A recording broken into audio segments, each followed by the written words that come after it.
Hello everyone and welcome back to another edition of the Milwaukee Brewers franchise here on MLB The Show. It is the All-Star break, so all that this video is going to be is just going to be all of the stats and how the team's doing and us just talking about what our plans are for the rest of the year going into the trade deadline and then of course the playoff push itself. So, starting off here, you're looking at all of the All-Star voting and the All-Star teams. We had 4 All-Stars this year. First is Brett Anderson, one of our surprise starting pitchers this season. He has a 2 ERA over 19 starts and 12 wins on the year, which actually leads the National League. He leads the National League also in ERA, so he's having a stellar season. Don't know if he'll be brought back in free agency because he is 32 years old. Another absolute stud All-Star for us was Josh Hader, our closer. He's been exceptional this season, struggled a bit as of late. His ERA has climbed up there, but he's still a quality closing pitcher. And then the final 2 All-Stars we had were Avisal Garcia, our left fielder. He's having a pretty good year, being our second star, backing up the last All-Star we had, which was, of course, Christian Yelich. Yelich having an MVP type of season out of the National League. I'm really hoping that he can take home that award again this season. And other than that, I'm really happy with how the team is playing. Now, let's go ahead and get into some of these standings where each team is at this season. So, in the NL Central, we are in the lead with a 4.5 game lead over the Reds, which is pretty good for us, hoping that the Reds can kind of slow down and suck for the remainder of the season. As for the NL West, the Dodgers, of course, have a pretty commanding lead, though the Rockies are playing at least for the wild card. The Padres haven't taken that next step quite yet.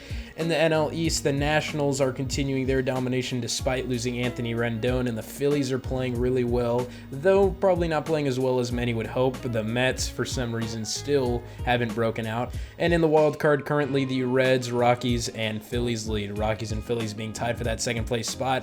And look, I just noticed the Braves are also having a big down year. In the AL East, the Yankees have a pretty commanding lead with the Blue Jays and the Rays also having pretty good seasons. In the AL Central, the Indians aren't running away with it, surprisingly. The White Sox and the Twins both having pretty good seasons behind them. A pretty good race to watch there in the AL Central. And in the AL West, the Astros, despite losing their manager and general manager, they are still on top of the AL West with the Rangers. Wow, they are having a really surprising season.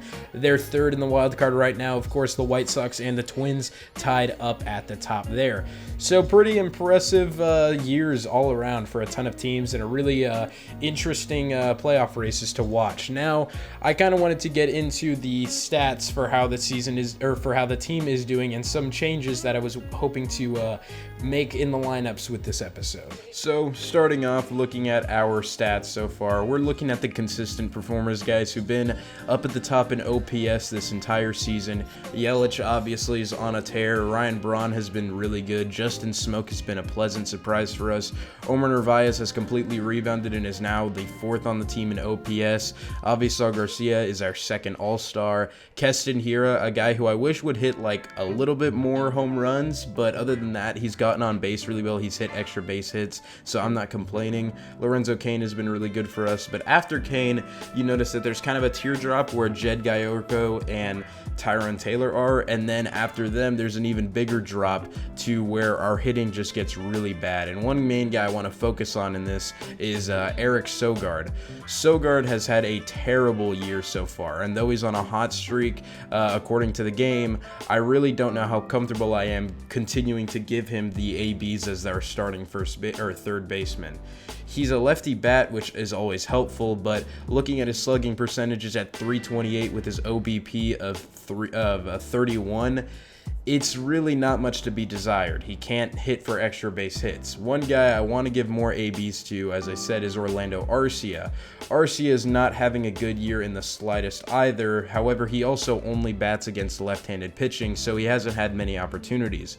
Brock Holt is a guy that we could shift over to third base, and though his numbers have kind of dipped as of late, he at least knows how to get on base. Now, if we really need it, we do have Jed Gayorko, who has very good hitting stats, pretty decent fielding stats outside of his arm strength, and if, once again, push comes to shove, I'm more than willing to give Jed Gayorko the opportunity as our starting third baseman. The main reason why I'm telling you guys this is just because I've given Eric Sogard this entire season just as a chance to see if he could be a decent hitter for us, and he really hasn't shown up, and I don't intend on bringing him back in the offseason. And the thing is even though I don't think our team is good enough to win a World Series this year, I really at least want us to be a very competitive team in the playoffs. And whenever we look at our hitting stats, it's like we have our good hitters, and then there's just a huge tier from a lot of guys that are getting consistent ABs in the lineup, like Brock Holt and Eric Sogard and Orlando Arcia.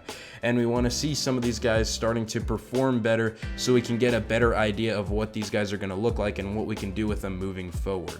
As for the lineups, this is what I'm going to start with. Coming out of the All-Star break, we're going to have Brock Holt play third base and Orlando Arcia play shortstop. And then against left-handed pitching, we're going to give Jed Gayorko a couple more opportunities against lefties. This does lose us a couple lefty bats in the lineup. As I said, that was kind of the benefit to having Sogard in there. However, I'm more than willing to try this out to see if we can just figure out how to fix some of the hitting struggles towards the bottom of our team. As for the pitching, our pitching has still continued to be a huge surprise for us. Jake Faria and Brent Suter have kind of been our worst pitchers, if you will. Eric Lauer has a great ERA, not a great FIP, but I mean, not much you can really ask for. Lauer has still been a fine pitcher. Brett Anderson has been on an absolute tear, leads the NL in ERA and wins so far. Freddie Peralta has kind of struggled recently, but he's coming back down to being as good as he was. Josh Lindblom has been a major surprise out of the bullpen for us, and I really like seeing that Adrian Hauser's FIP has just completely nosedived. It's amazing to see considering where he started this season. And then for our bottom four guys, it's exactly the guys you want in Knebel, Hader, Woodruff, and Claudio. Those are the real future guys of our bullpen that I'm really excited for. And one thing I want to get into here is going to be some trades that I want to think about, because the one place that I really think we could make major improvements on is our bullpen, and bringing in just one more arm for the rest of the year that can just be a nice lockdown guy we can bring in outside of Claudio and Knebel and all these other guys, just so we can get a little bit more innings out of these guys and keep these guys fresh for the playoffs. The first guy is going to be from the Giants in Reyes Maranta. He is basically the biggest guy that I want to try and acquire. The Giants aren't even using him. He's thrown like 20 innings this season, and he throws some absolutely filthy stuff. His fastball, you see there, reaches up to 97. And once again, with only 22 innings pitched this season, he is at the top of my trade board for a guy who I like to believe could be pretty easy to get. Another guy is Edgar Santana of the Pittsburgh Pirates. He looks like a pretty half-decent pitcher that we could try and acquire. However, the Pirates are also in division with us, so it would be kind of unrealistic to try and get them. And then a couple more relief pitchers is Scott Barlow of the Kansas City Royals. He is having an exceptional year for the Royals, and my one problem with trying to get him is that the Royals might see themselves as needing Barlow as a guy who could be one of the future leaders of their bullpen, considering that they really haven't blown up their team any just yet. And then the final guy is Matt Strahm of the San Diego Padres. Now, he's having a terrible season, not very like him in MLB The Show, but he is a fine pitcher. He's a B potential, usually like a 70 overall, but he's actually like a 68 right now. If we traded for him, it would be more of a trial, as like we would send him down into AAA, see if he would do really well down there, and then maybe call him up in September and see if he could maintain his healthy level in the MLB. He has a 7 ERA so far, so not what you want to see, but he is a left-handed pitcher, so he instantly gets a little bit of a boost in his value, but he could just be a guy we could try out once again in AAA. And then one guy who, if we really need a starting pitcher who I really want to look at trading for in the offseason, but who we could look at right now, is Ryan Yarbrough of the Tampa Bay Rays. He's a really good pitcher who's having a pretty average season so far, and honestly, I want to see if we can get him, once again, mostly in the offseason, just because that's where we'll make some changes to our pitching staff. But if we could trade for him right now and maybe flip like one of our current starters, like maybe Eric Lauer, and then like maybe maybe a Bryce Terang or something for Ryan Yarbrough could be pretty interesting. But the Rays aren't doing terrible so far, so I'm not going to go ahead and make any calls to a team when they're still sort of in the playoff race. Now, let's go ahead and take a look at how some of our prospects are doing.